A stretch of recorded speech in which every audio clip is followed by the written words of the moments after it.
to imagine all life as you know it stopping instantaneously and every molecule in your body exploding at the speed of light. Total protonic reversal. Protonic reversal. Protonic reversal with your host, Conan Neutron. Broadcasting from a secret underground lair in Milwaukee, Wisconsin. A gigantic middle finger to everything that is rotten about music, rock and roll, and corporate power. The thing is, though, if you don't laugh, you're going to go on a killing spree with sharpened nails. Confidence of a hero or a fool. I wasn't exactly certain which. Could not be more professional. It's a real one. I choose to devote my life to. That's okay. It means something. It means something. And take that away. You know, that's my take on it. Like, what's yours? Protonic reversal. That's like a science thing, right? Indeed it is. It is a science thing. It is a science place. It is a scientific fact. You are all up in your face. It is time for the one, the only Protonic reversal. Welcome to it. Welcome to it. Welcome to it. Tonight, legendary guest. So many bands to name. So much great music from this man.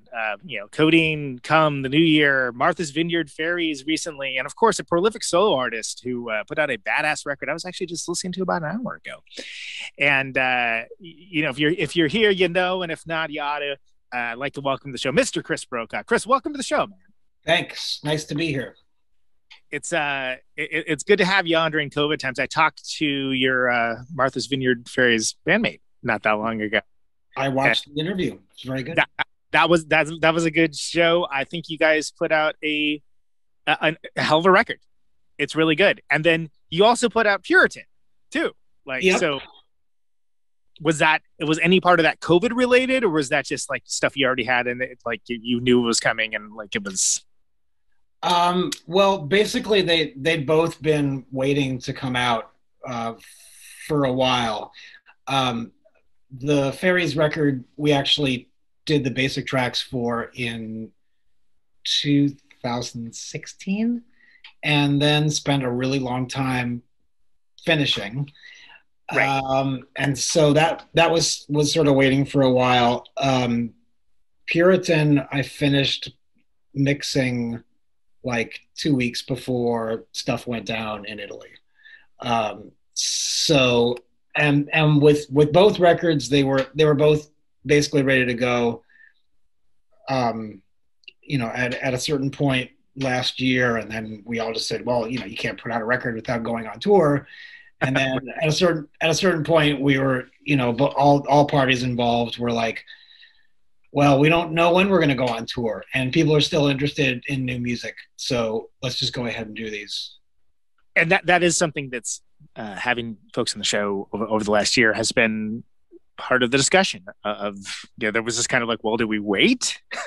do we do it now? Like, what is this an inappropriate time to do this? Are we doing ourselves a disservice when we do this? And it kind of seems like the general consensus was at some point just to say screw it and bombs away, right? yeah, that's exactly it. And I think, I don't know, there was sort of a prevailing wisdom for a long time that you shouldn't put out a record unless you're going to go on tour, and you shouldn't go on tour unless you're going to put out a record. And I'm not sure how applicable those truths are. And I don't know. I have no idea how the business works anymore, and or what's the most effective strategy. Right.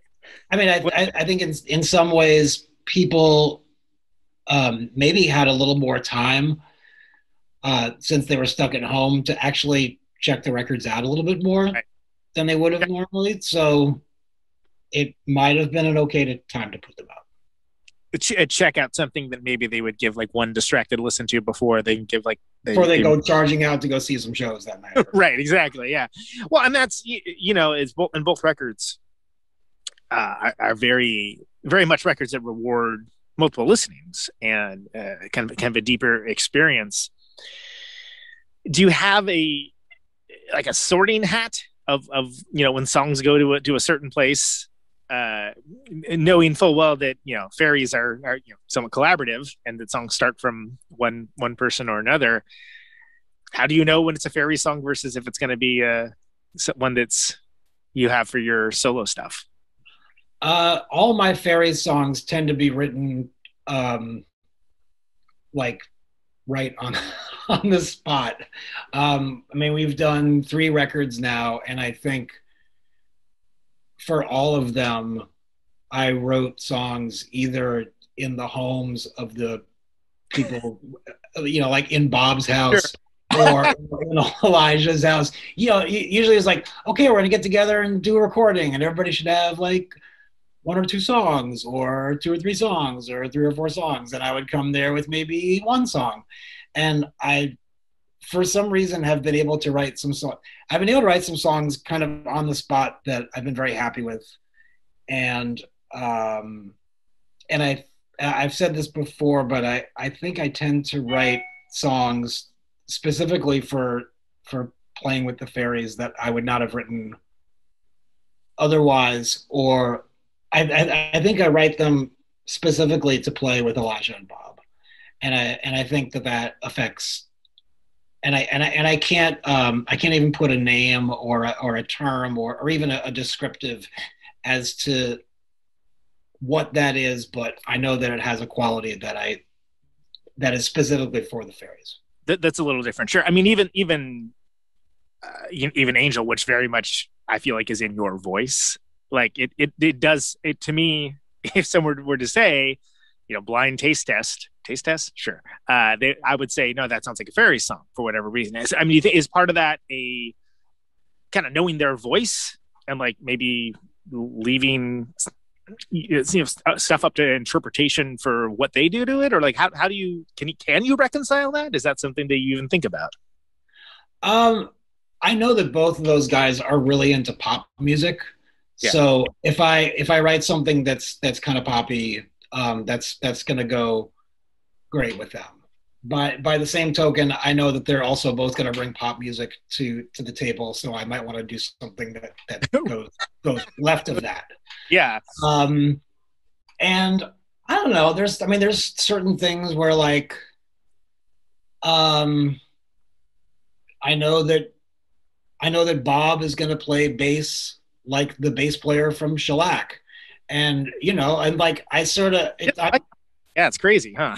I know, it's nuts, and it's so and it's not like I'm thinking like in like Shellac, but I mean somehow it figures in the back of my head. I don't know, and and having watched Elijah play with Cahoots for so many years now, and loving that band. And getting really into the, who are very much a pop band of super short songs, and getting into that band at a time. Well, actually, I was starting to play a lot with Evan Dando at that point. So I was also like really plunging into like, 2-minute, 1.5-minute pop songs. Yeah. Get in, get out. Kind of do the work and don't bore us. Get to the chorus. Is that how the saying goes? Yeah, which is not the style of music that I'd written like with Come or anything like that. And even like when I was with Come, I was kind of like, oh, I love the Buzzcocks so much. Would it be cool if we made an album that was like 10 songs that were all 2 minutes long and it was just like a 20-minute record? Wouldn't that be crazy? And so, but like Cahoots or the Ferries might actually do something like that. So, well, sure. And everybody's coming at it from perspective of being, musicians that have their own body of work and have an informed place that they come at that it almost seems like applying those kinds of, not constraints necessarily, but sort of rules of engagement would be something that like, that could yield some really interesting results. Yeah. That said, I don't know that we've ever discussed what we're doing amongst ourselves, like even once. We just, logistics of just being a band are so are so high that it kind of seems like that would be something that would be secondary or something along those lines from an outsider perspective. Yeah.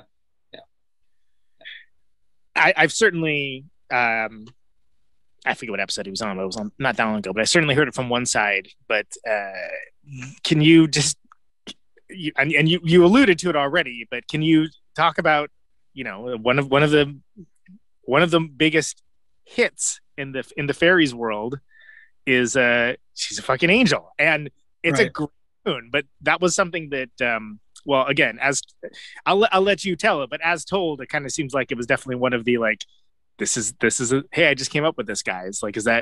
Did you agree with the telling from? Are we allowed to curse on this? Or? Yeah, you can, absolutely. Okay, all right, cool. Well, as I recall, what happened was I was over at Bob's and we were going to do some recording in his basement, and I've been able to pull this off a couple of times with the Ferries, where I've just been like, hey, is there a guitar here I can borrow? I'm just going to go off to this bedroom and see if I can write a song right now. And I've actually, that's not something that I typically am able to do, but for whatever reason, and I shouldn't count on it, but I've been able to do it a couple of times with this band with some good results. But with that one, I called my wife at the time and said, hey, I got to write a song for the band right now. What should I write about it? And she was like, why don't you write a song about me and call it She's a Fucking Angel from Fucking Heaven? And so credit where it's deserved. And I said, okay, I will. And 20 minutes later, the song was done. And that's great. That's an audacious ask that got an audacious answer. I appreciate that. Yeah. Well, it's sort of like if you're, coming out from the outside, you're like, wow, okay, that's a bold statement. What does that song sound like? And then it's like, oh, wow, this is a incredibly catchy, sort of mini pop masterpiece, right? In the style of you guys, but coming from that Buzzcock school of just that short, concise, smart pop song. Thank you. Thanks. But yeah, it is something where sometimes you gotta wonder how did that song be called that basically where do people get these ideas? Right. Yeah. And that's off Massgrave, which is I looked it up, and almost 8 years ago. Yep. Which is does not seem like it, but then again, it also seems like 8 years could have been last week too. And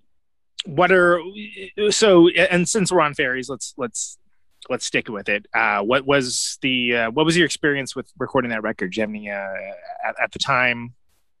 Did you have any thoughts towards how it was going to turn out? Did you have what was on your mind at the time with the songs, the band, the band identity? I think what was cool about that recording was that with that one, we each had a few songs that we brought in, and then we each of us wrote at least one or two songs while we were there, and developed and recorded them really quickly. That I think, and we were not there for very long, so there was a growth spurt with the identity of this album, and it quickly changed into something I think sort of heavier and more complex than we had done before, I think. And yeah. And to me it feels like a pretty heavy record. And I think we've had, at least among us and our small coterie of people who even know who the band is, sort of a sense of it being sort of like a good time band, and we're like, okay, this is where shit gets real with the Martha's Vineyard Ferries. Yeah. I mean, even saying the Martha's Vineyard Ferries, which was sort of a running joke between Bob and Elijah for years, just like, wouldn't it be hilarious if we had a band called Martha's Vineyard Ferries? And then we actually did it. But yeah, the album took a a somewhat heavier turn, and which I was perfectly fine with. But it was like, oh, okay, this is, so it's like, I mean, the best, or one of the greatest things about making music with other people is that you create something together that you would not have created on your own.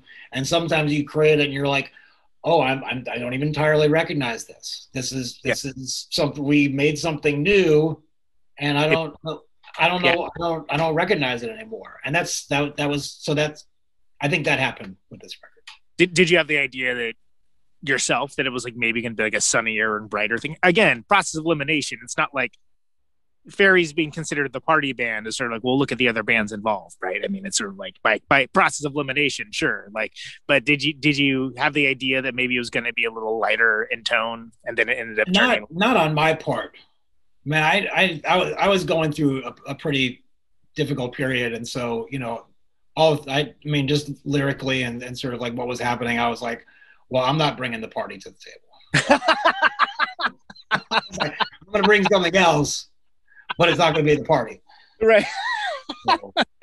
You guys want to bring the party, that's on you. I'm bringing something entirely different. Exactly.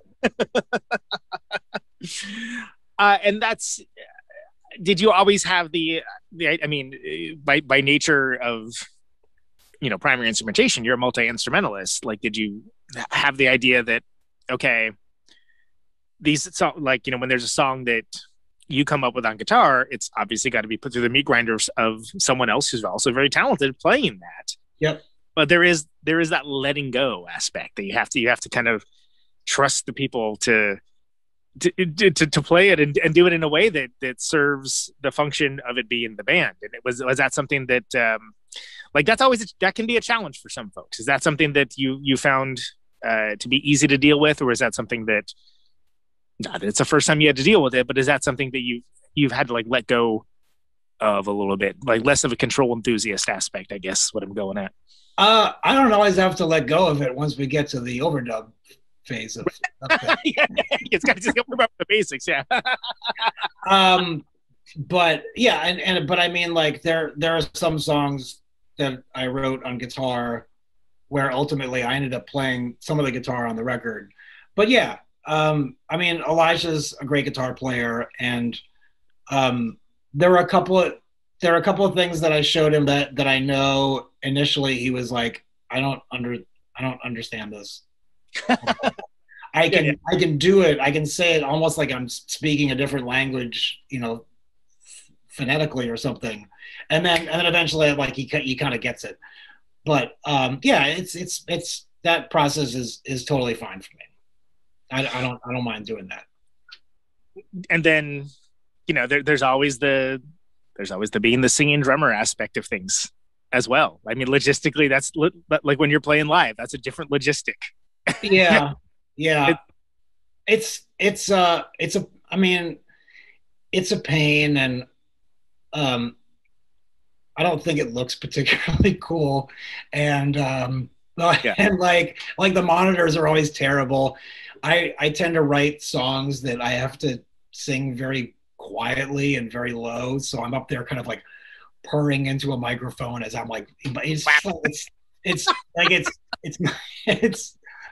it's definitely a setup for disaster, but it kind of is what it is. It works. I mean, I've seen you guys play a few times, and it always okay, good. It got over. Like it didn't feel bad. It's just I always think about. I'm like, oh yeah, that's got to be so. But then again, I'm coming as someone that, you know, I'm not a drummer. Like I have learned some degree of drumming to sort of make myself a better songwriter, but like it's all still a little bit like sorcery and wizardry to me. So the idea of adding something else to it seems utterly horrifying. Yeah, I would say it's not easy, but it's not. I don't dislike it. It's like which is your first instrument? Which did you learn to play first? Guitar by like a year. Like I started playing guitar when I was 12, and I started playing drums when I was 13. And I would say I've played guitar more consistently, or sort of regularly through the years. Like there were definitely periods where I wasn't playing drums at all. I've always been playing guitar. But I like drumming and have been getting more into it recently, actually. Was playing the drums, learning to play drums, more like a functional choice, or was that something that you wanted to try as an instrument in and of itself? Well, my dad was a drummer, not professionally, but he had drums in the basement and played a lot and even gave lessons to a few people. So I just kind of went down and taught myself how to play drums. Nice. And quickly discovered that people are always looking for a drummer. So there's always people to play with. Yeah, you'll always be able to find collaborators when you can play drums. That's for sure, right? Always have somebody to play with. Was your dad supportive? Yeah. Both my parents have been very encouraging and very kind of hands off about it. But my parents turned me on to a lot of cool music when I was growing up. Yeah, it's nice to have that. It's nice to have that base of being able to start off with, oh, cool. I know about this stuff, and this is something that maybe I wouldn't have known if I grew up in a different household. Yeah. No, they were like, my dad was playing me stuff like Blue Cheer and the MC5 when I was like 5 years old, which I mean, I was like, this is terrible. But I mean, eventually, but I kind of had rock music coming at me very, very early and young, and got into it at a pretty young age. I remember I heard the term slowcore for at least a year before I heard anything allegedly represented by that term, and I thought it was going to be something entirely different. Like, I assumed it was a hardcore derivative of some kind. Yeah. I was like Flipper is like the first thing I thought kind of when I heard slowcore. But then I was lucky enough to I heard Codeine, fairly early on, after sort of like puzzling that to myself about that, and really gravitated towards it, and not the least of which is because it just seemed like these very strong songs presented in a style that I hadn't heard before. When you guys walked into that band, was the intention to kind of do something like a little different that way? To kind of was it a reaction to anything? I think it was. I mean, really, the impetus behind that was Steve Immervar, the songwriter in that band. Yeah. And I think it's interesting. I met him when I was in college, and then not long after college, a mutual friend of ours, Sue Young Park from Bitch Magnet, Seam, and stuff like that, gave me a cassette that Steve had put out called Big Heads Burst. And it was a compilation tape. And there was all these different bands on it. It was like One-Eyed Cat, Chronic Fatigue Syndrome. And it was, and there was, and there were like, some of the stuff was kind of like early 80s, like industrial, like SPK type stuff. Summer Dresses was like these sort of really pretty ballads. One-Eyed Cat was like a total, like, as I remember it, was very much like a Jesus and Mary Chain type of thing to it. All of these things were Steve, and it was him kind of trying out several different things. But there was one that was doing more of this kind of Codeine sound, and this what sort of became was kind of like a template for what Codeine was doing. And I think, and I've never really asked him about it, but that, like, of those few different things, he kind of zeroed in on that one. He was like, that's the one I want to concentrate on. And so he had like a very specific idea of what he wanted to do, and figured that it would be a very quick, very short-lived thing. I got together with him, and I'd heard a couple of these songs, and he had said, would you be interested in being involved with this? And we got together, and he said, I really, if we end up doing something, I can't really see this lasting more than like a year and a half, or wow, maybe like 2 years at the most. Just kind of like get in there and like do this thing, and then get out. And then from there, he got John Engel involved. And initially, I was going to be the second guitar player, and this guy Mike McMacken was going to be the drummer, who ended up sort of being our. He plays like some piano or something. He was the engineer, kind of sort of semi-producer of that music. And at a certain point, we just decided that it would be easier to have the band be a 3-piece rather than 4. So, and then from there, like the 3 of us really spent a long time sort of deliberating about how to make this music and what was. So it had very specific kind of guidelines to it that we sort of worked towards. Well, it just occurs to me that the constraints of that band, being what they are, it sounds very deliberate. Like everything about it sounds deliberate, and not to say like like Steely Dan or something, but I mean like it just sounds like everything is in its place. And it was very thought out, but it doesn't seem like it still had an energy that didn't seem like perfectionist necessarily. Like there was a feel to it still. The feel wasn't eliminated, right. And it for me it operates in that band operates in a very small echelon of artists that fit certain moods and fit certain time periods because of that. And it does sound a little bit timeless in that way.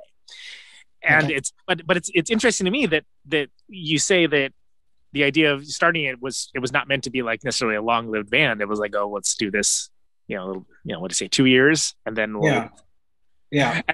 I mean, did you have an idea like at the time that what you were doing on was kind of special, kind of interesting? I mean, that was like it's like what 80, 89, 90, somewhere around that time period. Yeah, I mean, we recorded the album. We recorded Frigid Stars LP in January and June of 1990. We knew it was different, but I don't know. There was a lot of different music being made. Right. Yeah. I don't know. It was like, I mean, especially sort of like being on the East Coast. I mean, I was living here, but I was spending a lot of time in New York, and I don't know, it was like, I mean, at that point it was like the Swans and Pussy Galore and Live Skull and those were sort of like the big bands in New York at that point. Yeah. And there was lots of interesting new stuff happening that was different, and and like the Slint record came out around then, and so it was like there was, I don't know. We knew we were trying something out that felt a little bit different, but that's just what made sense. Sure. So such was the style of its time, right? It's just that those records are very interesting to me because there's a very like almost haunted quality to it, but it doesn't sound overwrought. And I think that's there's a lot of overwrought music that came out. Some of it around that time period. Yeah, it just sounds very real, which is hilarious because there's the EP that's barely real. Called Barely Real. I guess it's probably okay for me to say this publicly, but there's an album, like there's an album that we recorded that was supposed to be our second album that we basically scrapped, and some of those songs came out when we did this reissue with Numero Group. And yeah. Some of the songs got re-recorded for the album The White Birch and with Doug. But we have decided to release the album that we recorded at Dessau Studios. I mean, like we just talked with Numero about this a couple days ago. So looks like that's going to come out sometime next year. That's awesome. So I wish I had a breaking news drop because that's I think it's okay for me to say this. I think, we haven't signed any contract, but everyone seems on board and psyched to put it out.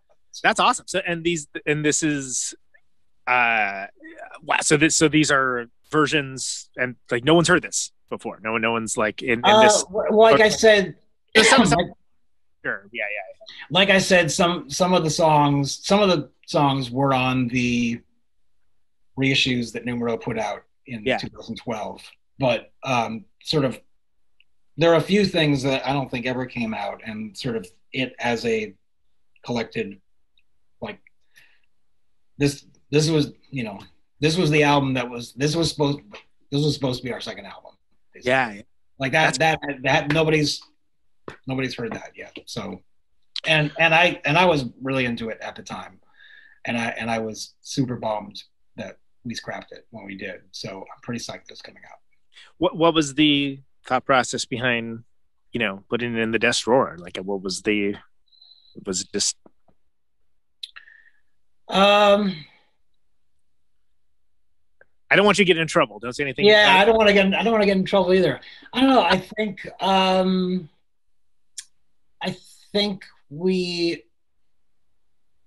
I would say that the band collectively had expectations about how it could be that we're not getting realized or something, and so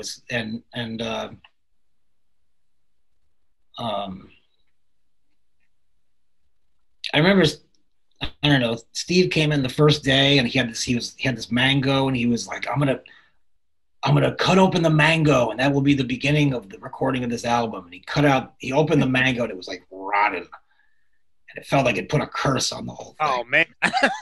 So it could have just been the mango. I don't know. That's how let's put it down to the mango.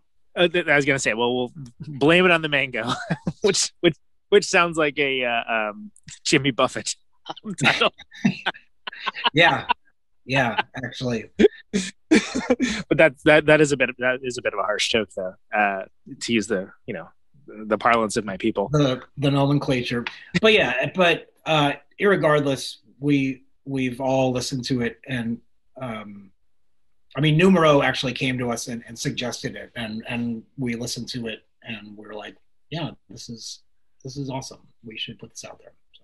Well, and Codeine seems like the kind of band that new people discovered every year too. Maybe people that weren't around or alive. Yeah. And I think it's important to all of us that the music at least be out there for people to check out.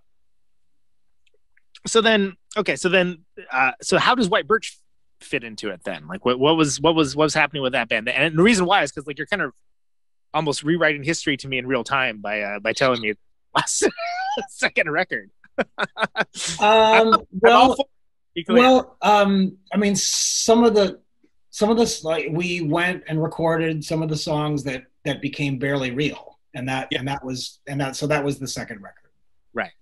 And that was, Barely Real was like, we had spent all this money at this sort of fancy studio, Dessau, and we were like, yeah, what the fuck are we gonna do? And there was a 8-track studio here in Boston that I'd done some stuff, like there was like $10 an hour or something, and so we recorded a few of the songs there.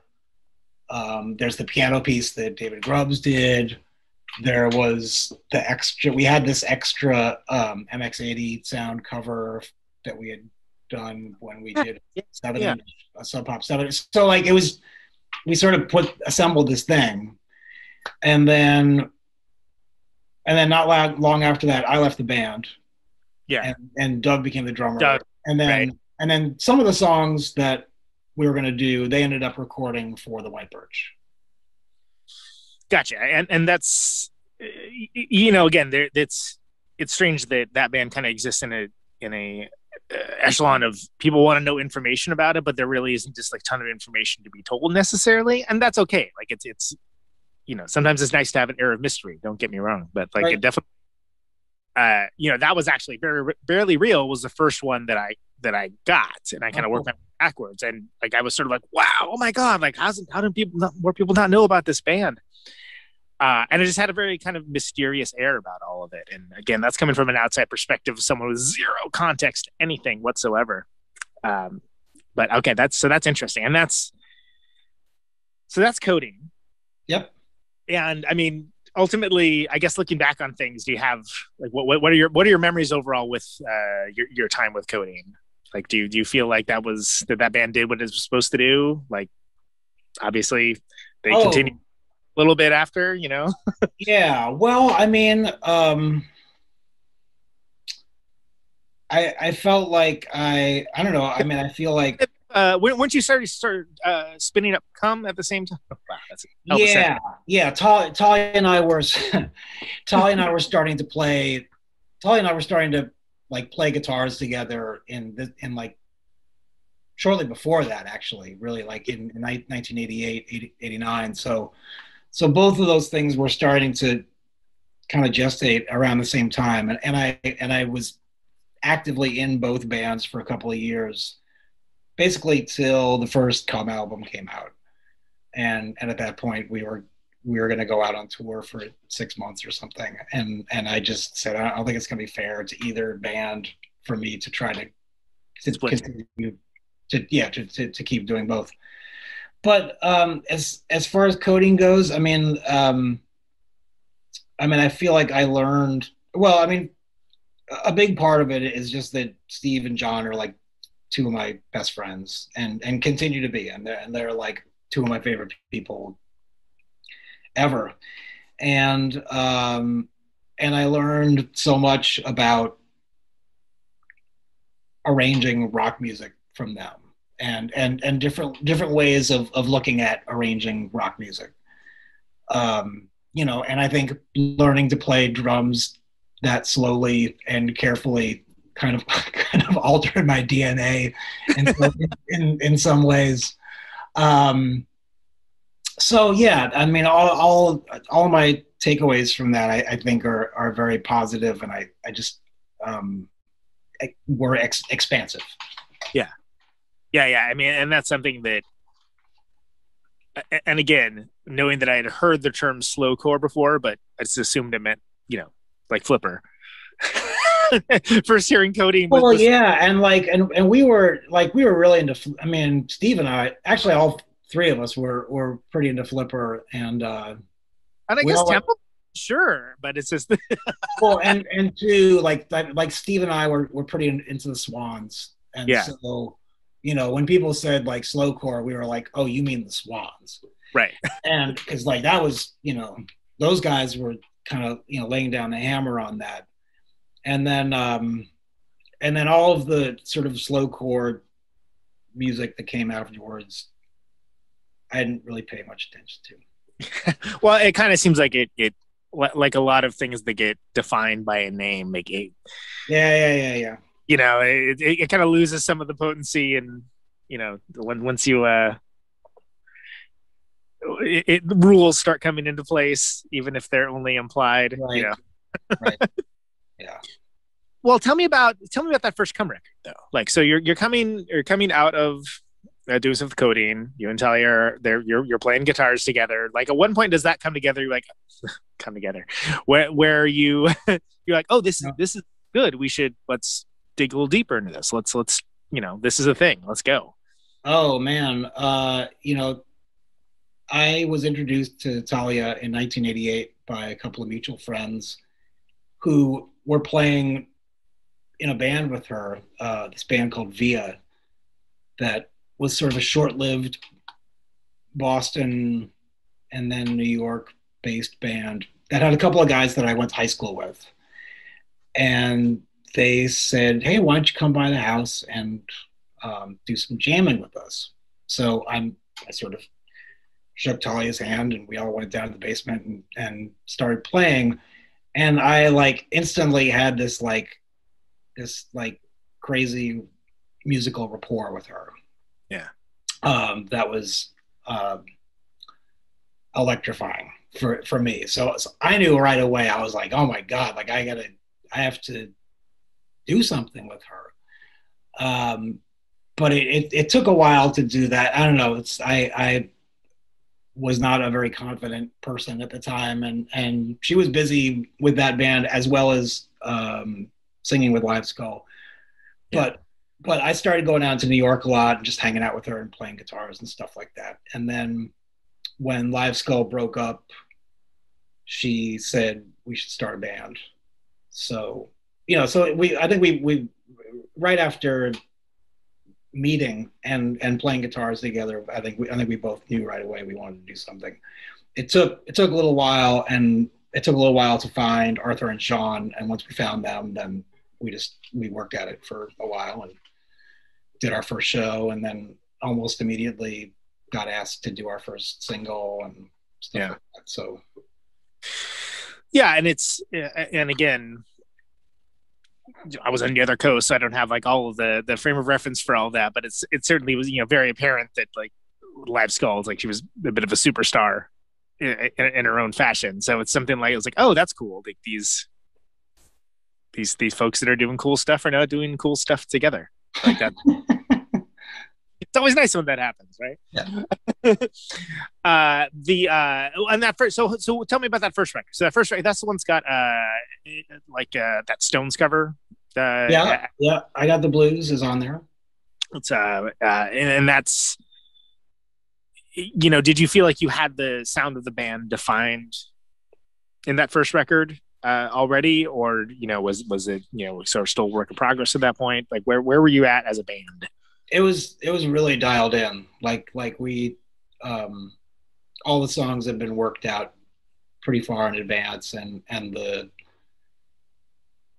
the playing was, because I've listened to other radio shows that we did around the time and rehearsal tapes and stuff like that, and everything was pretty dialed in. And 1111 is essentially kind of a live record. Like there's hardly any overdubs on it.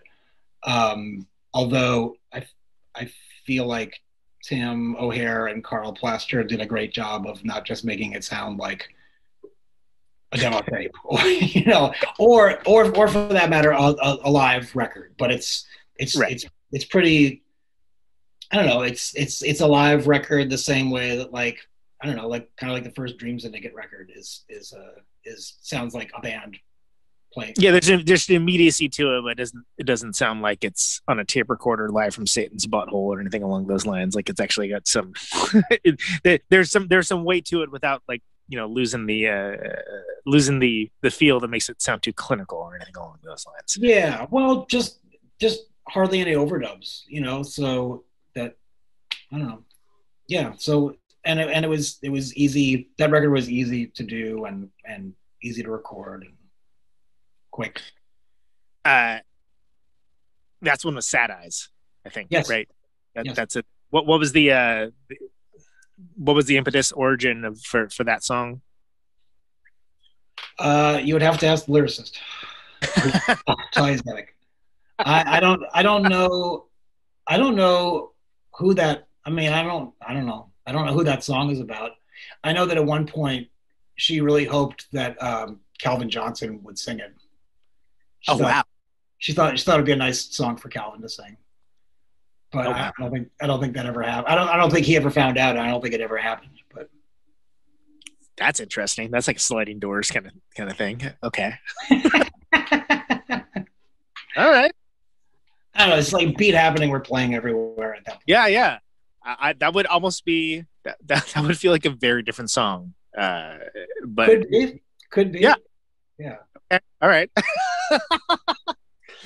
So then, all right. So first record, you can do it. You dig deeper. You're continuing on. You're trying different stuff, and then you got Don't Ask, Don't Tell. Yeah.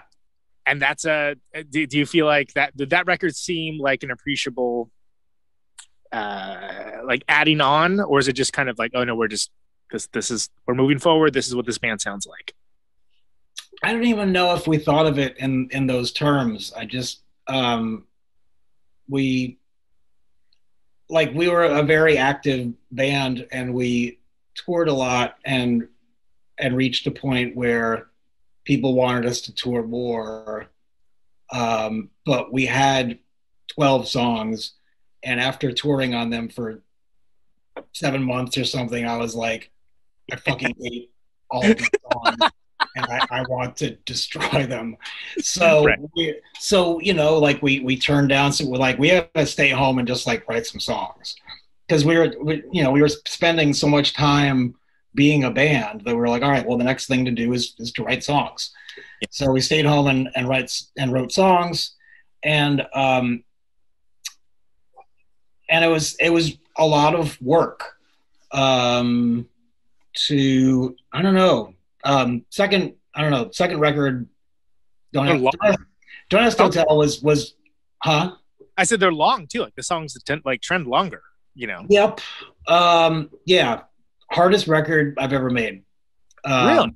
Yeah, just like the songwriting process was a lot of work, and then the recording, which we did in like multiple states, was like plagued by like natural disasters, like floods and hurricanes and power outages and all sorts of shit. It was pretty crazy. We are actually in the process of reissuing all the Come records right now. Really? Okay. Yeah. Cool. Yeah. We signed a deal with Fire Records in England. Nice. And so we really just finished sort of signing off. Don't Ask, Don't Tell is going to come out in October as a double album with some 7 like B-sides and a few unreleased things. Nice. So there's also going to be a separate Peel Sessions album. Wow, cool. Yeah, and which was really nice, because when we did 2 Peel Sessions and didn't really have a good time doing them, and I had never was crazy about the recordings, but there's Fire has a mastering guy who was able to kind of sculpt them a bit, and I think they sound much better now. Put a little spit polish on it. Something, I don't know. They sound less flat than they did before. So yeah, so that's coming out, and then the other records are gonna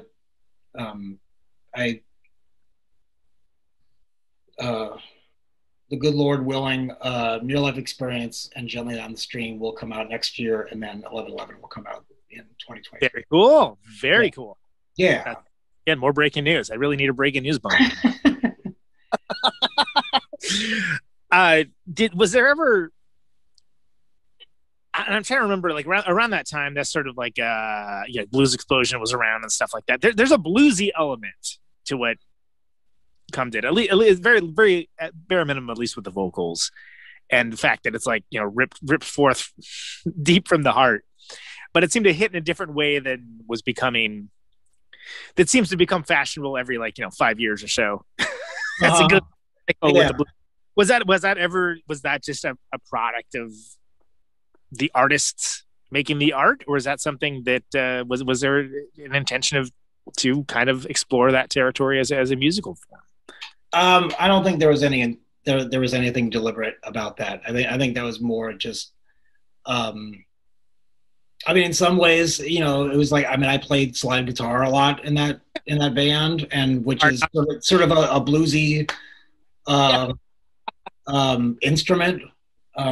Talia played harmonica on one song, another, and these. So it's like, I don't know. It's like all you have to do is like take out a banjo and play 3 notes, and suddenly your music has fallen into Appalachia or something like that. So right. There's certain sort of signifiers that sort of touch something in your brain that says, oh, that's hits the blues button or something. But no, we're never there. There was nothing deliberate in that direction.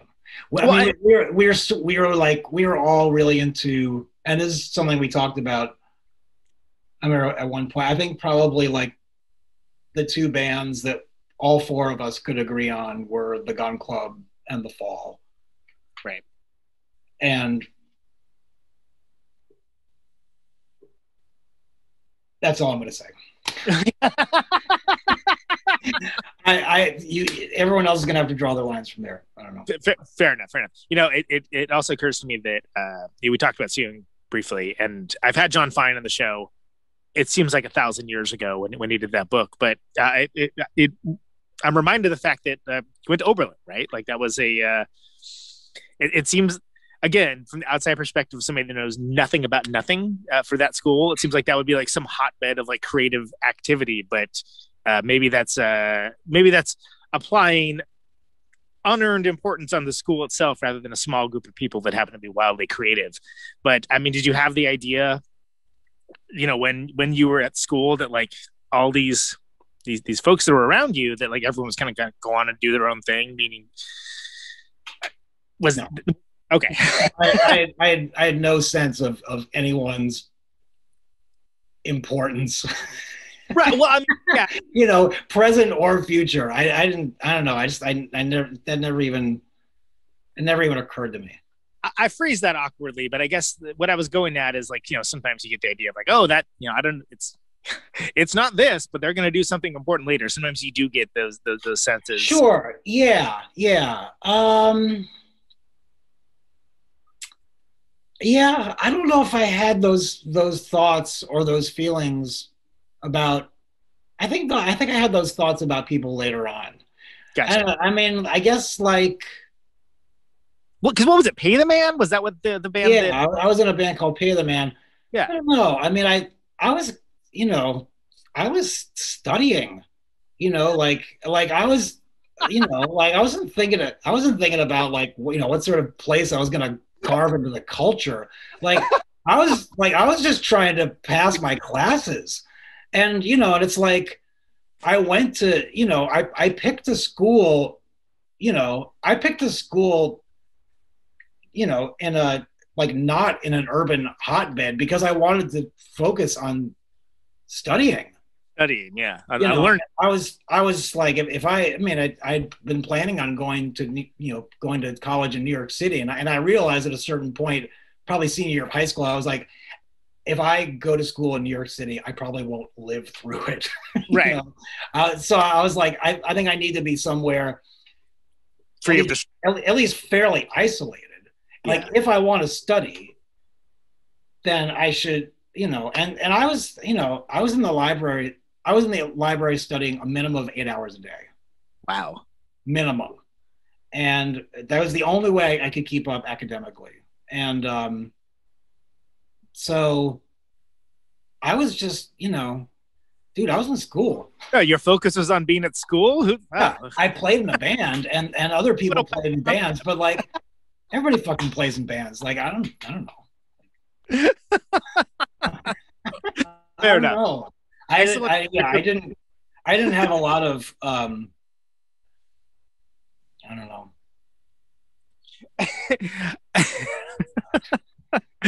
But funniest and also most real answer. For sure. Well, okay, so let's head back over. We like got to be halfway through the Come discography, right? So tell me about the rest of the arc for that band. Like you had 2 more records, which again sounds like they're gonna be like reissued. Lovely, awesome. Yeah. What was your thought process on the life cycle for that band? Did it feel like that was a band you could just kind of do for forever, or was that something that like, you know, you kind of thought, maybe there's an end date on this? Well, it was like 7 years or something, right? I mean, it was a pretty good. It was more like 10 years, let's say. Okay. Yeah. I mean, like 7 years of making records. Of actually. Yeah, making records. You know, when Arthur and Sean left the band after the second record, Tali and I realized that we wanted to keep playing music together, but it was kind of like, what are we going to do? And so we asked a little group of people to play on, you know, we sort of picked some of our favorite musicians, and they all said yes. We were like, oh my God, this is incredible. And so we did Near Life Experience, half of it with Tara and Kevin playing bass and drums, and the other half with Bundy Brown and Mac McNeely playing bass and drums. And we asked Tara and Kevin to go on tour with us, and they did that. And we came back and Tolly and I did a version of the band that was with a piano player and a percussionist that was kind of this like quiet, almost kind of like sort of spooky cabaret version of the band. And then I ended up finding a drummer, Daniel Coughlin, that I really wanted to play with. And I don't know. So, and then we toured on Gently Down the Stream, and I don't know, just came back. And it was just like a couple of rough tours, just hard. And I think we were sort of driving each other crazy, and kind of took a break from things. And then basically Tolly and I each started writing what were going to be our first solo records. Sure, yeah. And I can kind of put things off indefinitely, but I think Talia wanted more of a sort of a clear idea of what was happening. So we said, we were really happy with the last record, and like it's a good way to go out. And so we just said, all right, that's the end of the band. I mean, that's Gently Down the Street, right? If I remember correctly, yeah. And there's a lot of it's a good record, but also there's sort of foreshadowing for some of the stuff that's to come. Uh-huh. And I think that's makes for an interesting record, but it doesn't sound like band on life support or anything along those lines. It's definitely like going out strong. But did you have the idea, knowing that you were writing songs that were going to be like a solo thing?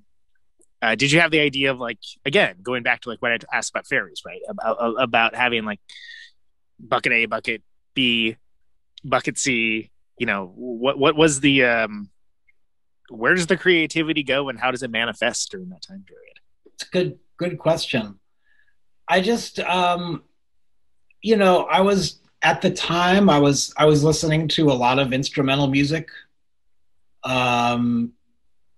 And basically the 90s, I just got super into jazz, and that's kind of all I listened to. I wouldn't say that's all I listened to, but I got super into jazz. And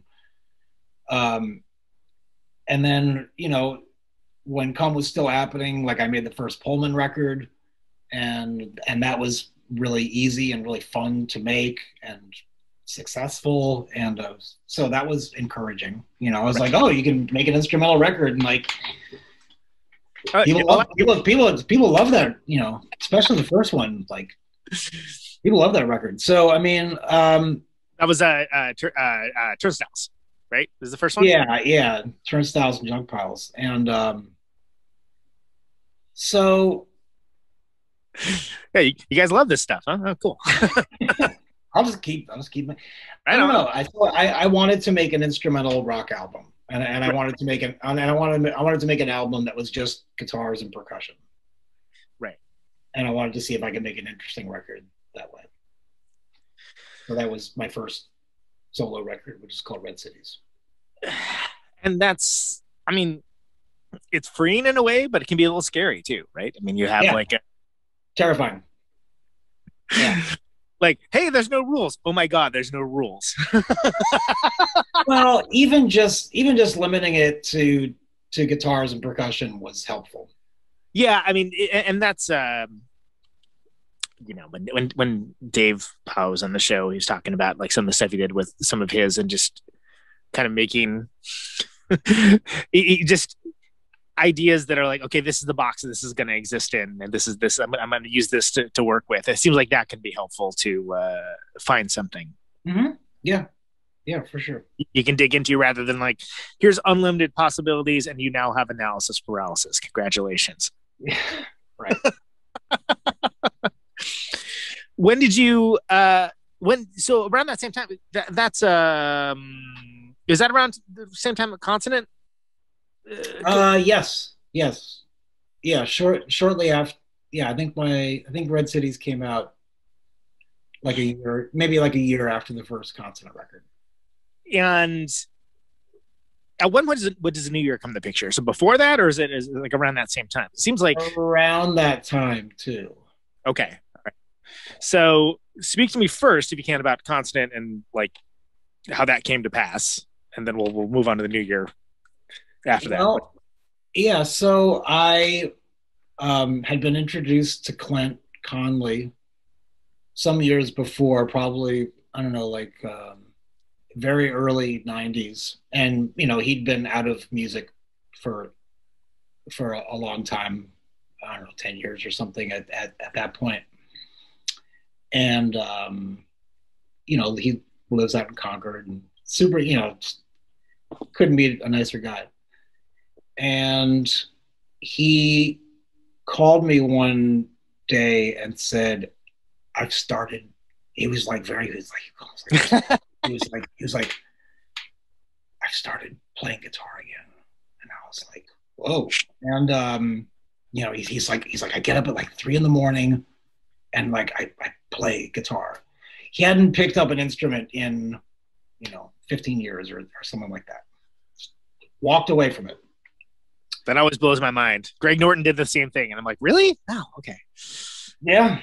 And so he sounded slightly possessed and described it that way, later on. And he was just like, do you have a 4-track I could borrow? And I was like, yes, I have a 4-track you can borrow. Gave him the 4-track. And then he started giving me these tapes of these songs. And he said, would you maybe want to play guitar with me, kind of bat these songs around? And I was like, of course. Yes. Yes, the answer is yes. And so, because Clint's a fucking genius, It's like part of living history of like an era of, yeah. Like really some of the greatest tunes. And so we would get together and started playing these tunes, and they were awesome. And he was like, do you think you could find like a bass player and drummer to play with us? And I was like, yeah, probably in about 6 minutes. Probably. Yeah. Yeah, I could probably do that. So Matt and I were already starting to do stuff with the new year. Right. And I knew Winston had been the bass player in Come. So I asked those guys, and they were both like, yes, we'll do it. And then he invited his friend Holly Anderson to write a lot of the lyrics for it. And and Holly became like one of my best friends, and we collaborated on a bunch of different stuff after that. And it was cool. It was cool. So we did the 2 records. And he also started doing Burma around that time. Yeah. And so that's like, I mean, who are like demigods of a certain people of musical interest, right? So is that hanging over the head of everything at the time, or has it been far enough that wasn't that big of a... It was funny because I think the other guys in Burma were like, oh, Clint's playing again. Maybe we could get him to they were kind of like, So Burma started playing, a few shows here and there. And the thing is, like, Burma was not a popular band when they existed. Right. Yeah. There's that live album called The Horrible Truth About Burma. And the horrible truth about Burma is that they're playing for like 8 people on that. Nobody cared. Yeah. It's like, I mean, the band's like fucking like on fire, and they were playing for nobody. But they did these shows, and they were playing for like 900 people in Detroit, and they were just like, we have no idea what's going on. So the Burma thing was very successful, and almost is what it seems like to me, is like the rest of the world kind of caught up to where they were at in a way. Yeah, but I don't think that's ever a given with stuff. So. Nice if it was, but so they started doing stuff and making these awesome new records. I mean, the Obliterati is incredible record. Great. In particular, and I think Clint had a family and a full-time job, and I think the way he put it was, he kind of, after the 2 records, he was like, I'm up to about here right now. Right into the chin. Yeah. Yeah. Like, I'm in the water, and it's It's like getting up to the lower lip, but not quite there yet. Yeah. So, so we did the 2 albums, and that was great, and no harm. No harm. Yeah. Well, and that's around the same time that you're playing with Matt, right? So like everybody was busy. Yeah, everybody was busy. I mean, like the New Year put out our first record. I mean, 2002, like Consonant played at All Tomorrow's Parties. First New Year record came out. My first solo record came out, and I started touring a lot with Evan Dando, and so it was. I mean, it was just like. Essentially that's when I quit my day job at the time, and I was like I am full-time rocking now. And you mentioned it before, and there's gonna be a bunch of people that are pissed at me if I don't ask that. Like how did that come to pass? Is that something where you knew each other through music? Evan Dando, I'm talking about. Oh, okay. Lemonheads. I mean, because for me, it's like this period of time. It seems like one of these things is not like the other, like the old Sesame. I know. Yeah, I know. So I had, one thing we had in common was that I saw the very first Lemonhead show at the Rat in 1986, and Evan saw the very first Come show at the Middle East in 1991. But really, the main thing, there's a guy named Tom Johnston who had been Come's manager for a few years, who was managing Evan. And in 2001, he called me up and said, what would you think about doing some shows accompanying Evan where it would be just the 2 of you? And that actually sounded more interesting to me than like us playing in a band with him. Yeah. Because I'd seen him play solo before, and I think at least at the time I preferred that to band stuff I'd seen him do.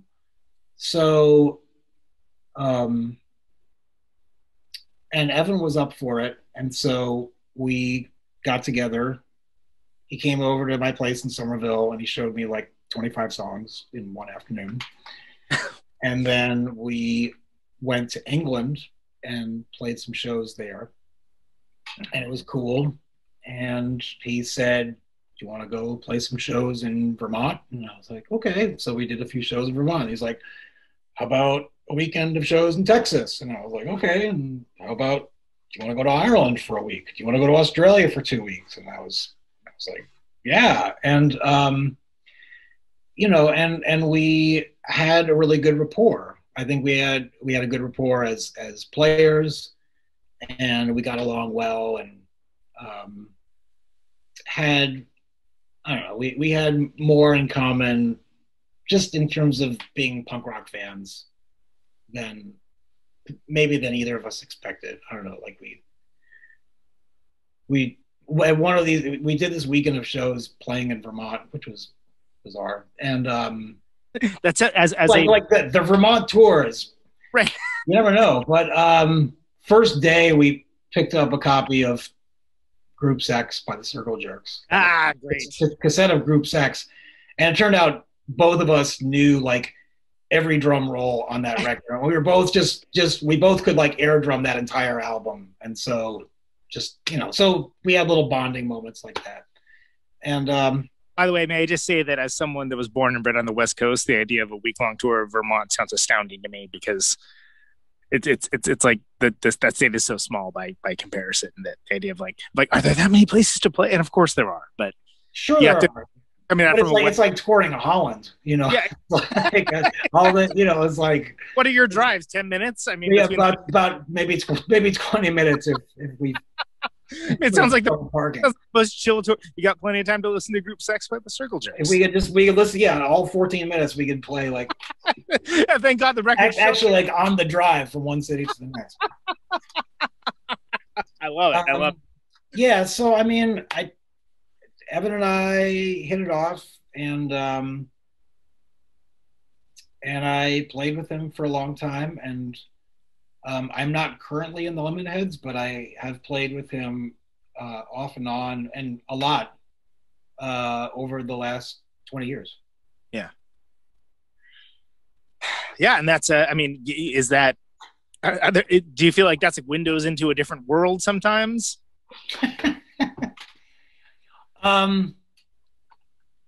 Well, sure. I mean, the first time we went to England, he introduced me, like we played in London, and he introduced me to Kate Moss, Marianne Faithfull, and Guitar George. Okay, so you know how the Sultans of Swing has this line about check out Guitar George, he knows all the chords? I met that guy.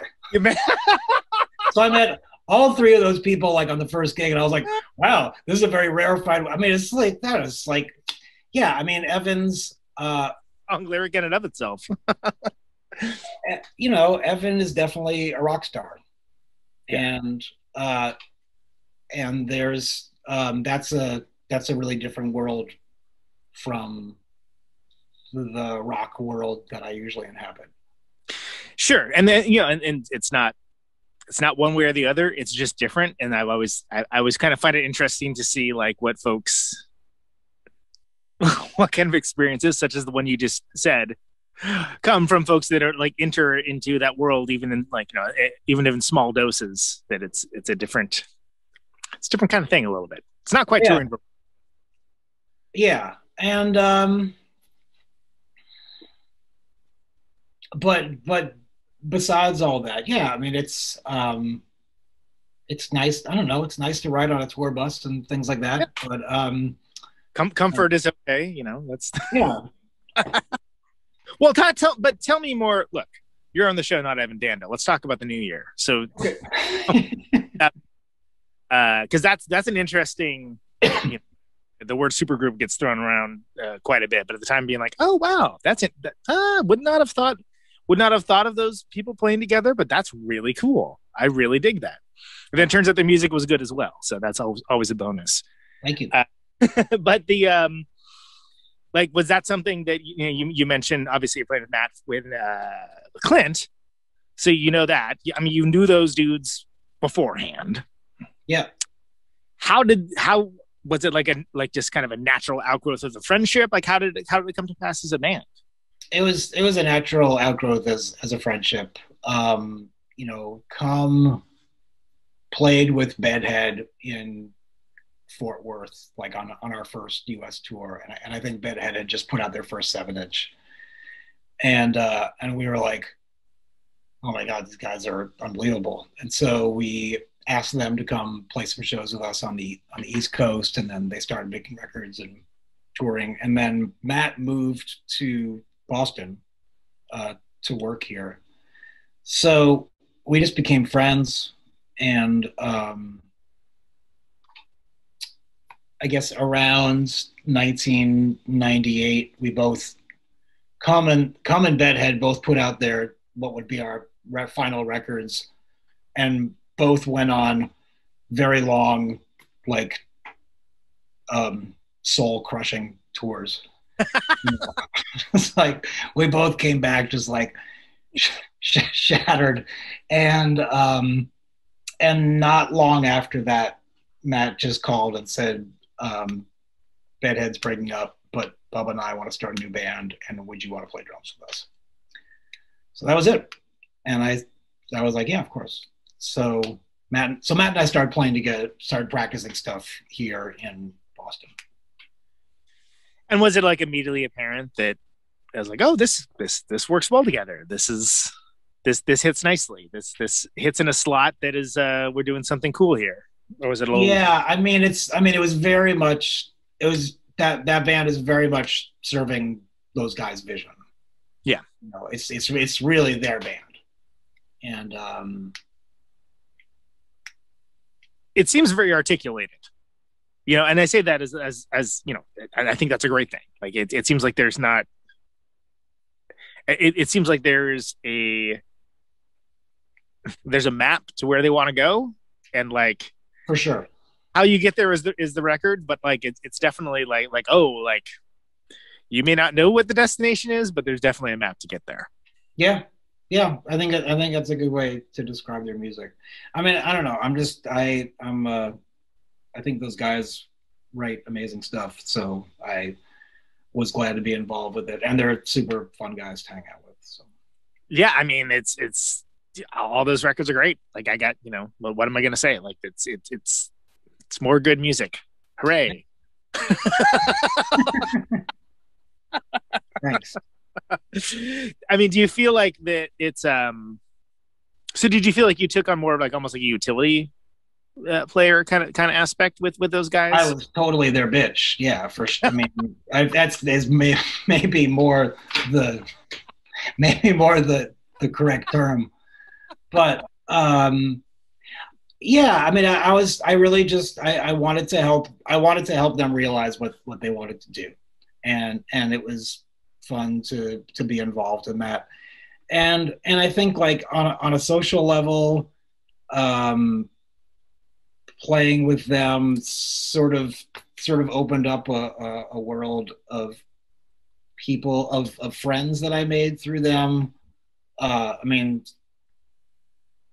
working with Steve Albini on the records, who I hadn't met before, and was scared of, and he turned out to be sweet as pie, but then like becoming friends with the Silkworm guys, and it's just sort of, and really just kind of a bit more of the touch and go world. I mean, I was already doing some stuff in Chicago, vis-a-vis recording the Third Come record there. Yeah. And, starting to do some stuff with Doug and with Bundy.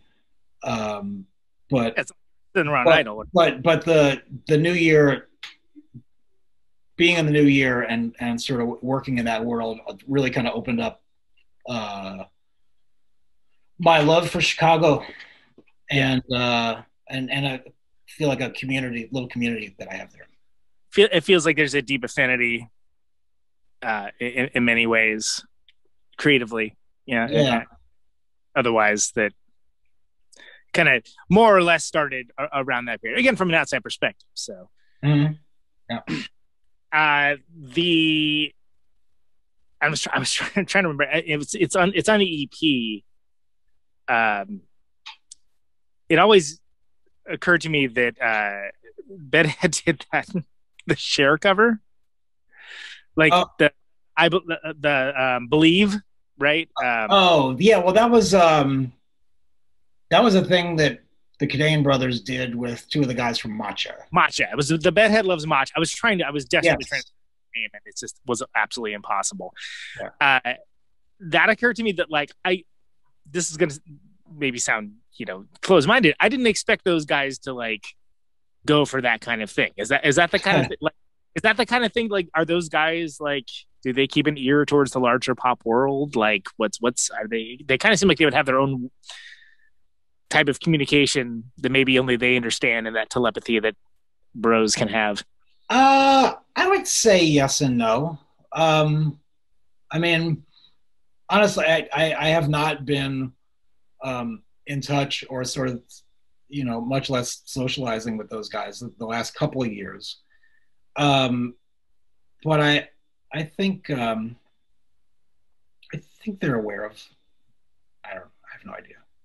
It didn't surprise the Cher cover didn't surprise me, particularly given what I know about all of their collective senses of humor. Right. I mean, which is not something that really that especially comes to bear in Bedhead or the New Year. I mean, occasionally you will see some of Matt's humor in some of the lyrics, but it's usually pretty subtle. Yeah, well, it seems like pretty serious business, but it came at me from left field, and I was like, wow, that's pretty cool. I certainly did not expect that in any way, shape, or form, and it kind of seems like that would be something that those guys would kind of might play closer to the chest, but I appreciate it to be sure. we haven't. So New Year's great. Meanwhile, you're also, you're working on solo stuff as well. How do you figure you're honoring the creative impulse by you're writing certain songs? Do you have ideas and concepts first? Does the music come first? Like where's it coming with all this? And I want to get specifically to Puritan. I'm trying to be mindful of the time because I want to get into that. But let's be clear, dude. You've put out a lot of solo records. A long story. I know. I don't know. I mean, some of the things have been how it tends to operate with a lot of albums that I've made, and I don't know. Well, I should say that's probably true both for vocal as well as instrumental records. That I might write something that feels in a slightly mirage-like way that, okay, this could be like the center of a record, and then the task is to sort of form the rest of the record around it.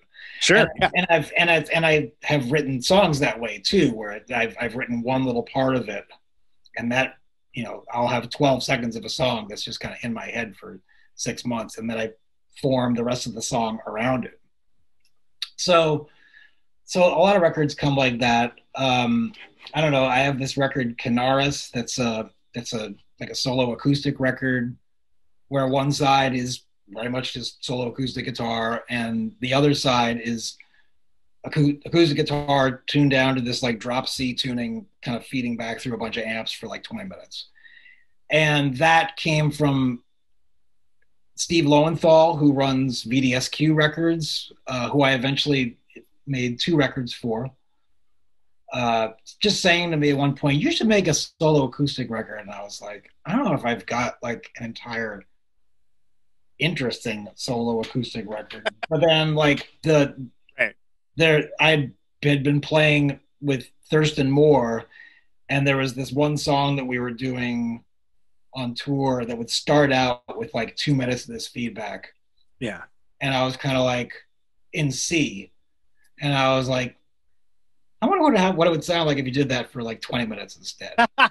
and so I was like, these two things could maybe make a cool record, kind of that, and especially as like I was getting really into acoustic guitar, but I didn't want it to be from an entirely like, I didn't want to have like folk identifiers. And like when I first started playing acoustic shows, I was getting like tons of flangers and overdrives, and I was just like,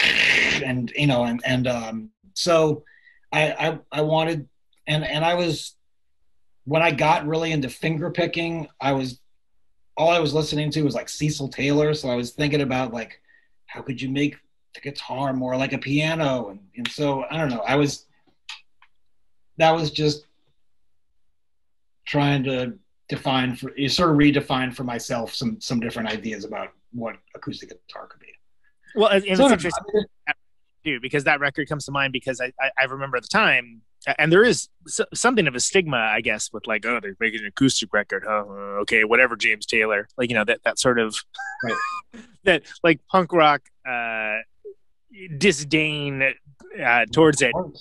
But and then I remember like in that record, I'm like, oh yeah, there's like this like crazy, I didn't realize it was Resonant C, but like there's this crazy cool feedback stuff on there too. I was like, well, that's kind of cool. I don't think I've heard that before, right.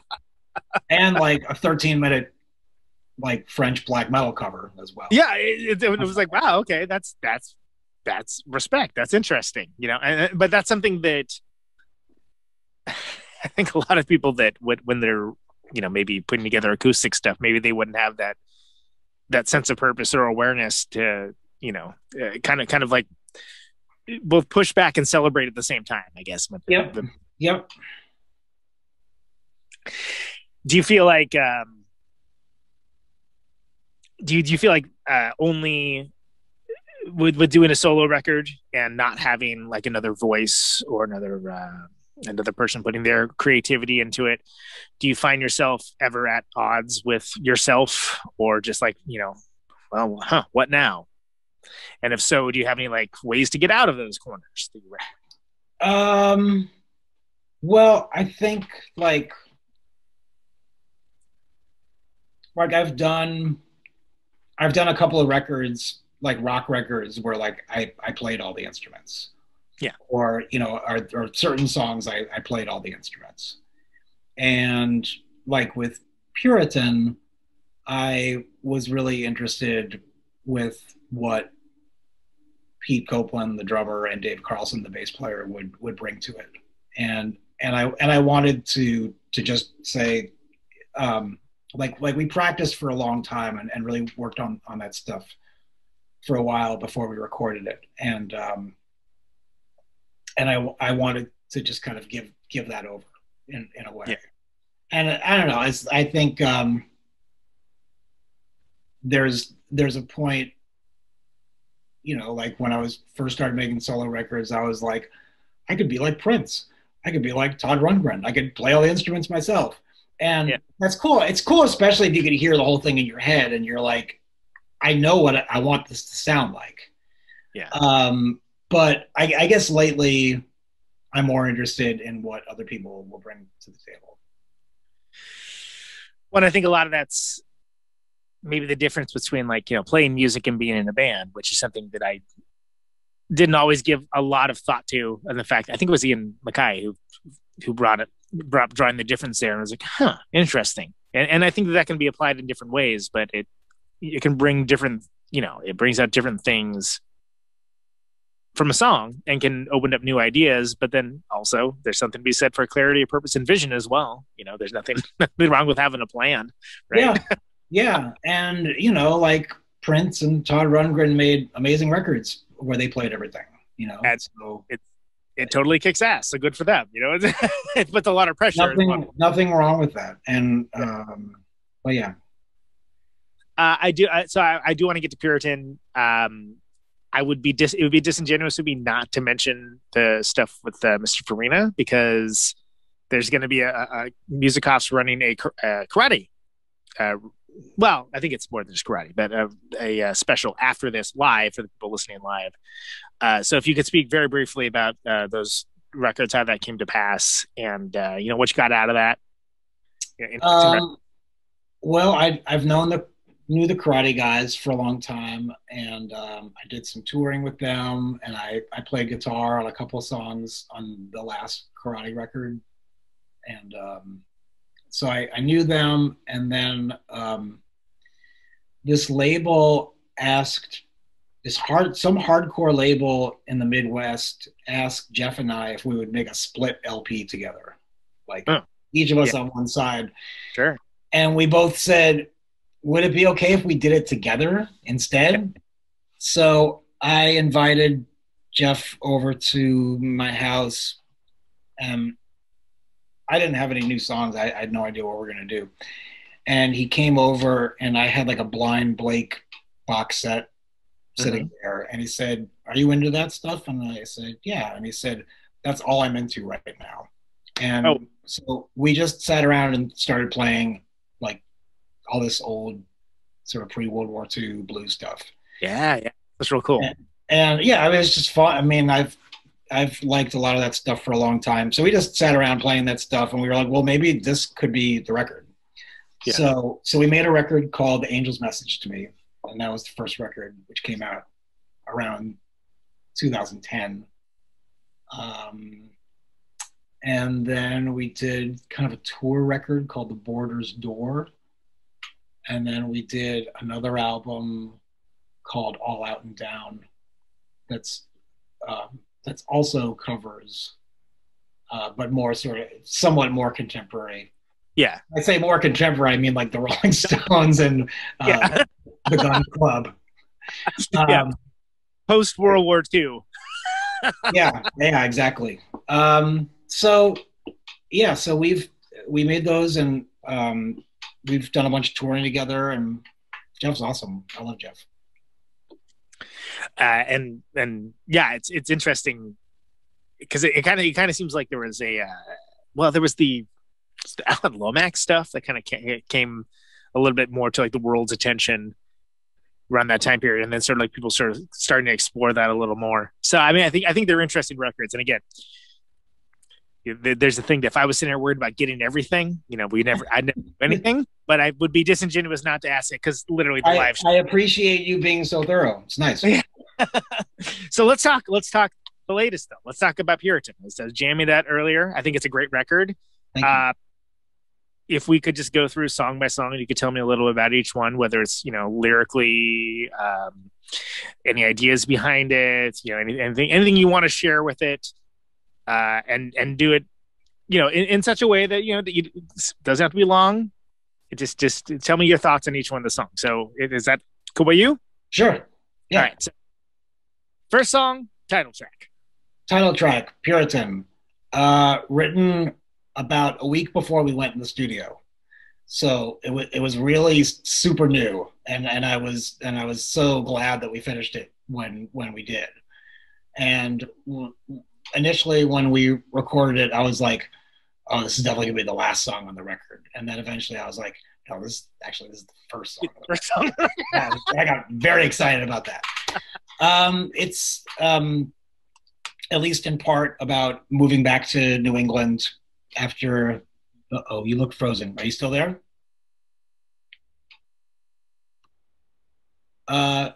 Sorry. There you go.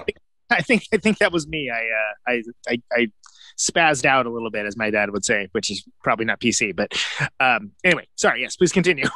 Oh yeah. So lyrically, definitely about moving back to New England after being out west for several years, and I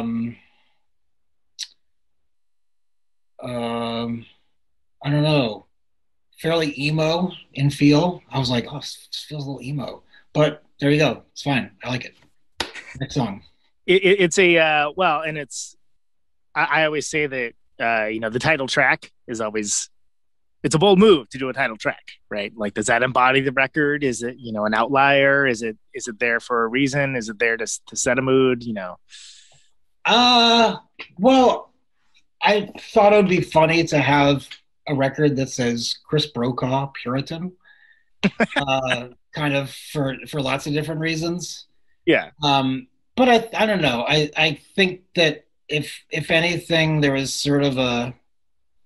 It's like your 9th or 10th one too, right? I mean, it's like, do you feel? But I'd say I think I was thinking a lot about how judgment works and people judging one another, and so and I think that's kind of a overriding thread in the album. I mean, first thing I thought of was the New England thing, but that's yep. It works for that also. Okay, so that's first song, title track. So then Depending is the second song. Yep. What I've sometimes thought of this as being my Gordon Lightfoot song. That may be the first Gordon Lightfoot reference ever in Protonic Reversal, by the way. So congratulations, if so. High five. Yeah, I don't know. It feels like I can feel sort of stately singing that song, and I don't know. People like that one a lot. Yeah, that's one of the ones seems to resonate. It's a good tune. It's been getting a lot of national radio play in Belgium. So Belgians love it. I love Belgium. We actually have a surprising amount of listeners in Belgium. Oh, killer. Which is always great, and I'm surprised anybody ever finds anything at all. So I'm always pleased when that's cool. or whatever from world round. So that's Depending. I'm the Only One for You is the third song. Kind of feels almost like torch songy to me. Yeah, so I wrote that song originally kind of on assignment for a movie that I was scoring. A short, kind of a 13-minute ghost story movie called Mother's Garden. Okay. And the director asked if I could write something in kind of a Twin Peaks sort of Julie Cruz sort of mode. Totally. I see it now. Yeah. And so, and he also knew this woman, Claudia Groom, who sang on the record. He's like, maybe you and Claudia could do something together. And Claudia's a super great friend of mine there. So, so I recorded a version of that for that movie that had her and I singing on it. And then I just did it was kind of like, it was a little bit of sort of a pastiche that I ended up really falling in love with. And I don't know, there was one night where I was playing with the band in this kind of like giant brewery in Framingham, which is like 30 minutes from here or something. Very cavernous room. And I was like, I wonder what it would sound like if we just kept playing this, just kind of like see like how, if we can just do like, just play this really quietly and just kind of like see how it goes. So it went from being like a 2-minute song to like a 5-minute song. Right. And I really wanted to get something that, especially with the vocals, that would have this very kind of swirling. I don't know. I was really happy with the way that came out. I mean, it's almost ethereal in a way, like it's got that kind of spectral quality. Yeah. And and so like when I finished the record, whenever I would play some stuff for people, those are the first 3 songs I would play for people. I was like those are the 3 that I was most excited about, and I was like, all right, I guess these have to be the first 3 songs on the record. There you go. So, yeah. Although I've talked with people who like side 2 much more, but those are the ones that I thought the record should start with. Well, and there is and that brings up the idea of sequencing records in 2021 versus sequencing records in 1991. Like, it's people just listen differently sometimes. Yeah, they do. I think I still think of records the same way as I always have, and I still think of them as albums, and I have been buying vinyl pretty consistently for like 40 years. So I mean, preaching to the choir, my dude. I'm just saying that. Yeah. So I still think of like like what are the qualities of like the last song on side 1, and what are the qualities of the song on side, it's like I still think of it in those terms. Right. Like, you're taking the listener on a journey. You're taking them to different places. Some songs serve a purpose by being where they're at. Absolutely. No, I respect the hustle, and I agree with that as well, because it's I think there's folks that don't listen that way and folks that do, and I think it's a nice treat almost when you put out a record that is meant to be listened that way. Thank you. Yeah. I think an album is like, I think it's like the best art form ever. Yeah, I just love it, and I just think it's the coolest. I think not enough effort is gone into appreciating great sequencing too. Mm-hmm.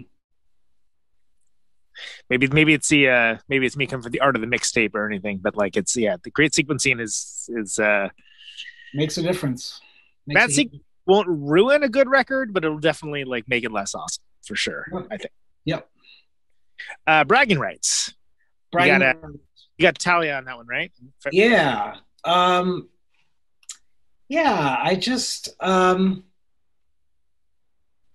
I can't even explain why. At a certain point, I was like, "Oh, it'd be so nice to have my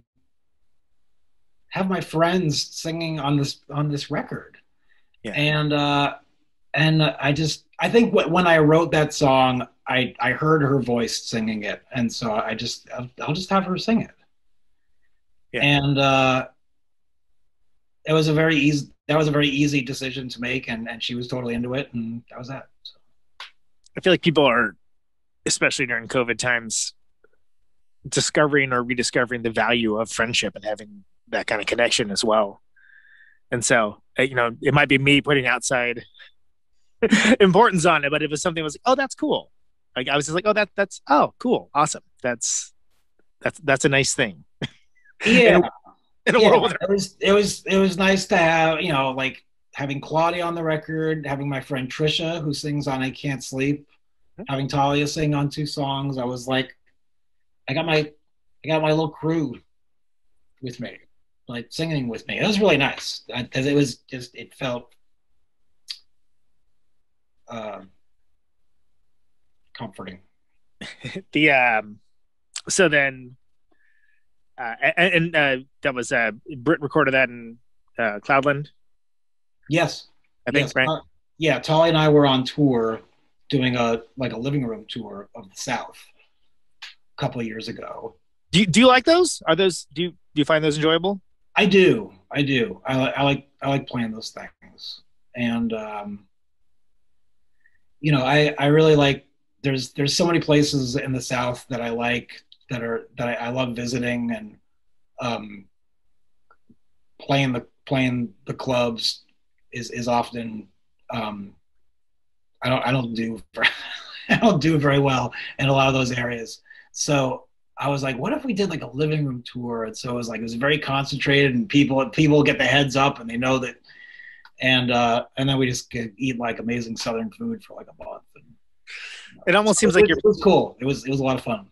It almost seems like you're playing a show exclusively for the people that like you'd want to hang out with after the show, to a certain degree. Like it's kind of or it's like the 20 people that were going to be at the miserable bar. Yeah. Except we're just not. We took the miserable bar out of it and had it in somebody's home, and so yeah, it was cool. Drunk Danny isn't talking through the entire set over on the left-hand side, Yeah. Hopefully. To his girlfriend, the bartender. Right. Yeah. Yeah. So we were. Talia and I were on tour, and we played a show at Britt's house, and he said, I have a recording studio. If you guys wanted to record anything, you could. So we were already playing the Bragging Rights and The Night Has No Eyes, and so we just went in though and did those. I think both of those are like complete like first takes actually. Nice. Like, yeah, because we've been playing for a few weeks at that point. Yeah, that's the nice thing about playing something regularly, right? Like you can you can kind of come in hot that way. You just walk in a room, just do it. Yeah. So yeah, it was really nice to have her sing that song. The next one, I Can't Sleep. Yep, I was gonna say that's the one with you were saying with Trisha, right? Trisha, yeah, who was my upstairs neighbor at that point. And when I moved back here, I started hanging out with this kind of country band called Possum, who I'm a really huge fan of, and she's one of the singers in that band. So I asked her if she would sing on it. And that song seemed like a little bit of an outlier. It was like very short, kind of upbeat sort of pop tune. And at one point I thought, I was like, I don't know if this song belongs on this record. But then and in terms of balancing it, I was like, this record could be a colossal bummer if I don't have it on there. And it just needs something to break the mood a little bit. Yeah. Just needs like a little oomph, and that people would appreciate that. So we put it on. Right. So it serves that need with honor and distinction. So. Terrific. Then my personal favorite, The Heart of Human Trafficking. Right. It's about Seattle, Washington, just to clarify, which, yeah, I lived out in Seattle, and I had kind of I'd say it was a difficult passage in my life, but, and I met some really great people there, but yeah, I was thinking about a lot of different things. And,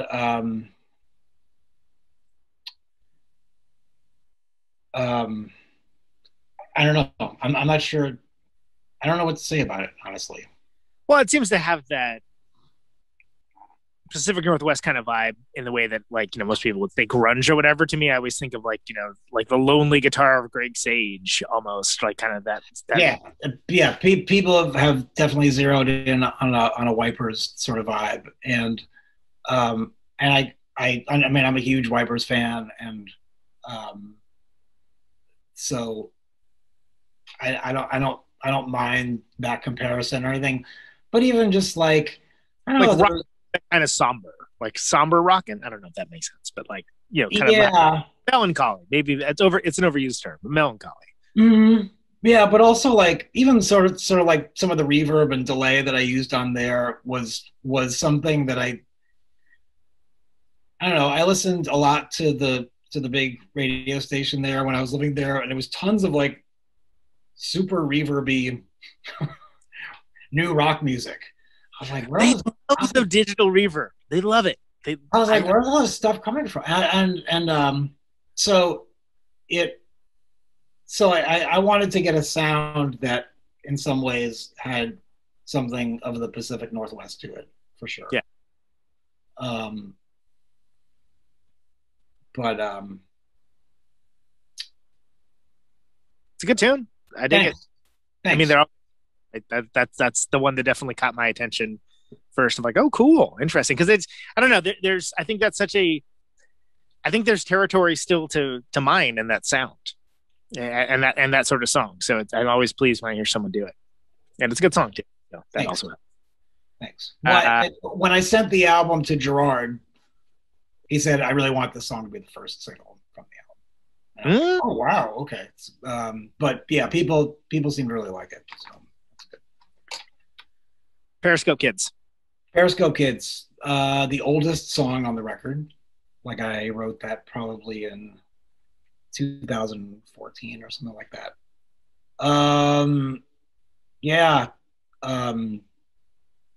Difficult time in my life. It's about a couple of people I met out in Seattle who, sort of bad news. Yep.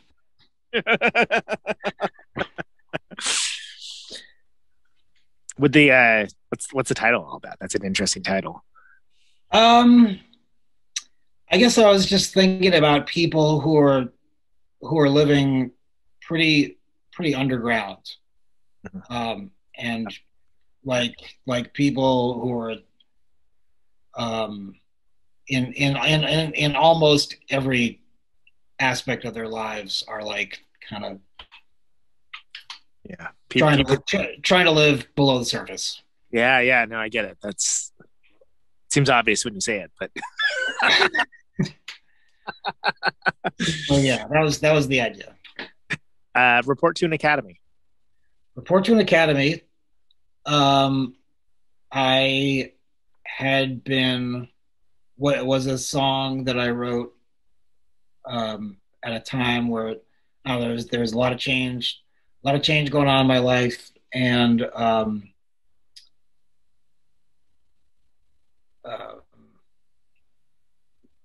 I was sort of like, I was like newly sober at that point, and things like that.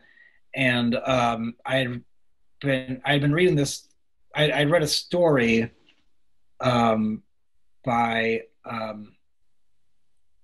Kafka called "Report to an Academy," and it was dealing a lot with the idea of animals who are sort of imitating humans, and I was sort of feeling in my life at that point like I was basically kind of going around just like imitating. And hit home. Yeah. I was like, yeah, that's me exactly right now. And I was trying to write words for it, and I just couldn't. So I kept it instrumental. Yeah, it's cool tunes. It's evocative, and then of course you close the record out with a cover song that is from a wonderful man that is no longer with us. Yep. The Night Has No Eyes, written by Carl Hendricks. Yep. So Carl passed away from cancer at the age of 44. Way too young. What's that? I said way too young. Way too young.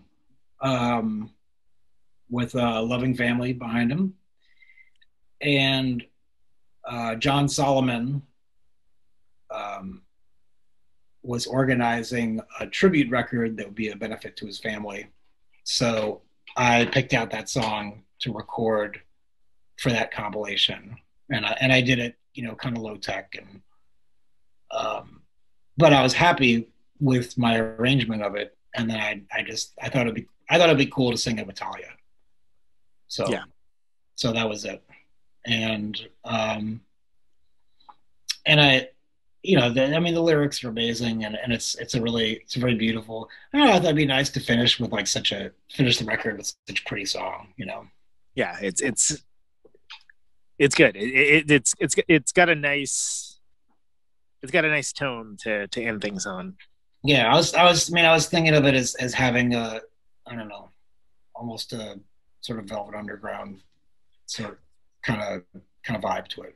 I wasn't thinking that, but I can totally hear it now that you said that. And that's in a good way, in a way that I don't think they get enough credit for that kind of that manner of song that they did. They certainly did 4 or 5 different types of songs at least.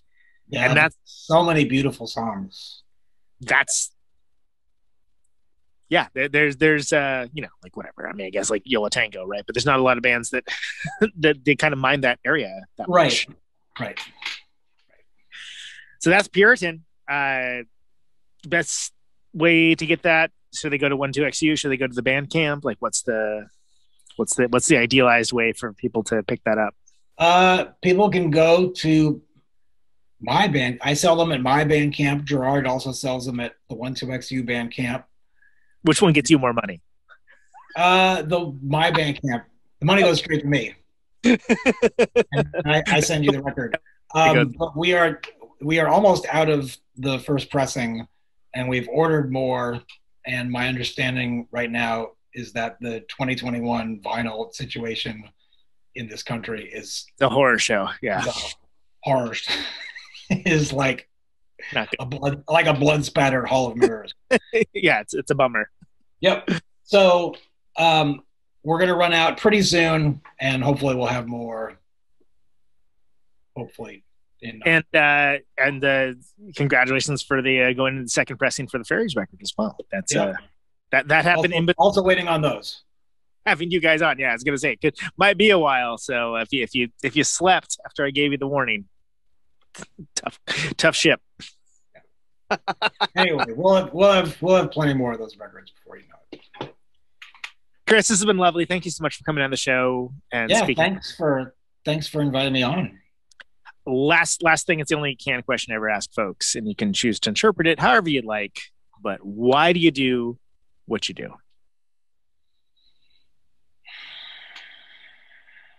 Just blind compulsion.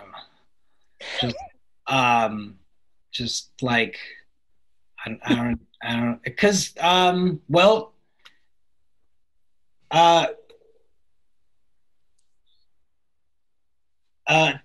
because I love it, and it continues to be exciting and interesting to me.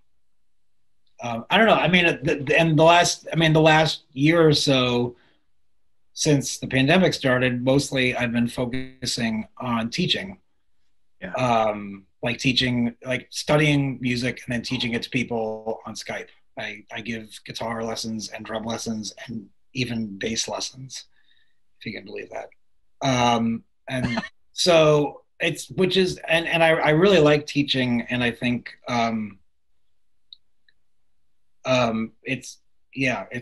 that studying music and then teaching it to people has also given me like different perspectives on music that I don't think I really had before. So yeah, I'm super into it. Well, I for one certainly appreciate it. Appreciate all that you do. Thanks, man. Thanks so much for being on the show, Chris. Okay, thanks. Take care. All right, I'll talk to you soon. Bye. Bye. Oh, there it goes. Mr. Chris Brokaw.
fucking angel on every other level.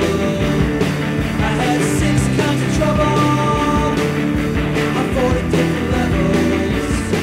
I had sex with the devil, and now I'm seeing double. But she's a fucking angel on every kind of level.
heart of human trafficking, Mr. Chris Brokaw. Is this thing on? That's off of Puritan. Great record. Before that, off of Mass Grave. Can you hear me now? That was She's a Fucking Angel. Paren from Fucking Heaven. Again, Mass Grave, and that's Mass with the B. So, Massachusetts. Cool.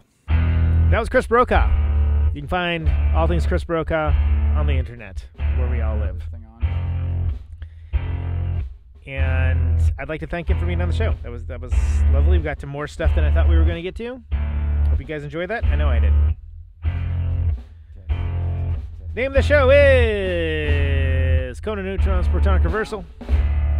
The show airs Thursdays, 8 Eastern, 7 Central, 6 Mountain, 5 Pacific on RadioNope.com. Say yes to Nope. As we come to the close of our broadcast day. ProtonicReversal.com for the archives. Always free. No ads, no sponsors. This is my farewell track. No kidding.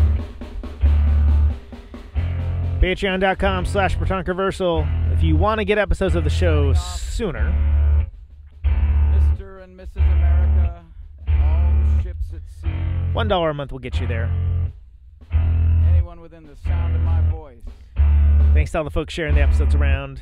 Lets people know that this is a thing that is happening. I've got Helps people find it. It's always appreciated.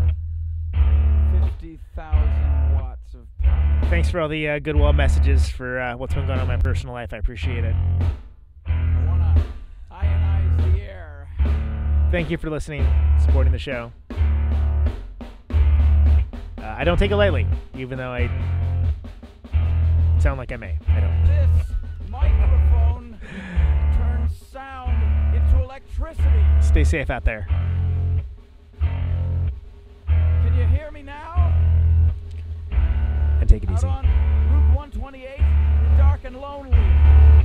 I got my radio on. Can you hear me now? Can you hear me now?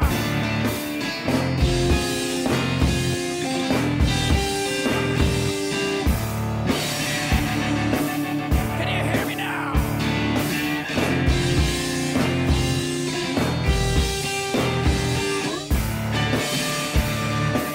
Can you hear me now? See you on the radio.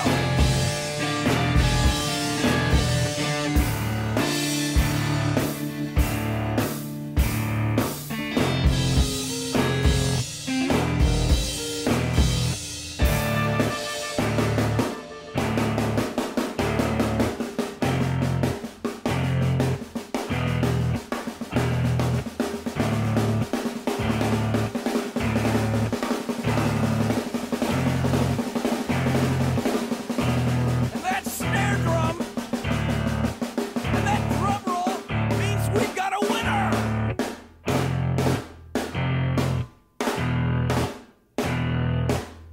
If you're the fifth caller, or any caller at all,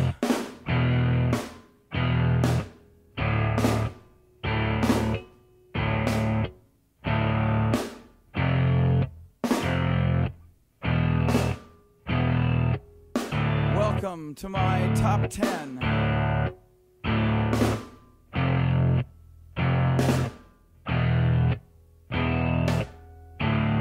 I'd like to thank our sponsor. But we haven't got a sponsor. Not if you were the last man on earth. She was prepared to prove it. This one goes out to a special girl.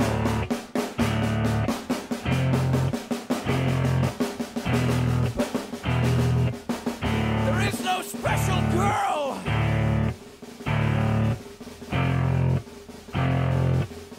It's the end of radio.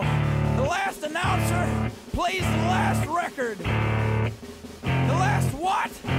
Leaves the transmitter. Circles the globe in search of a listener. Can you hear me now?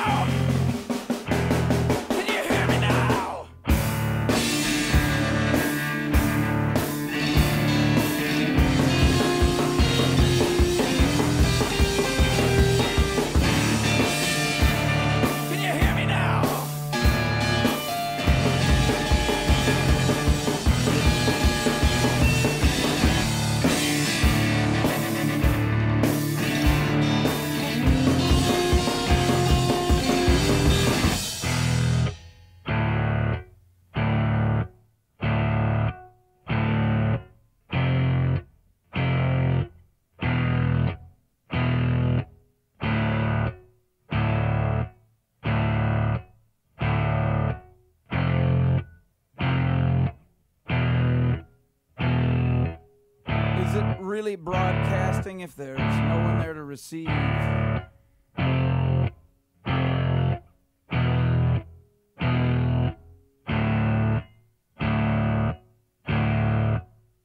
the end of radio. As we come to the close of our broadcast day,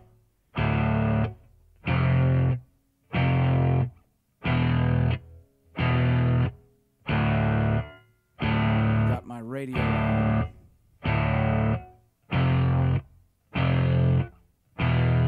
Can you hear me?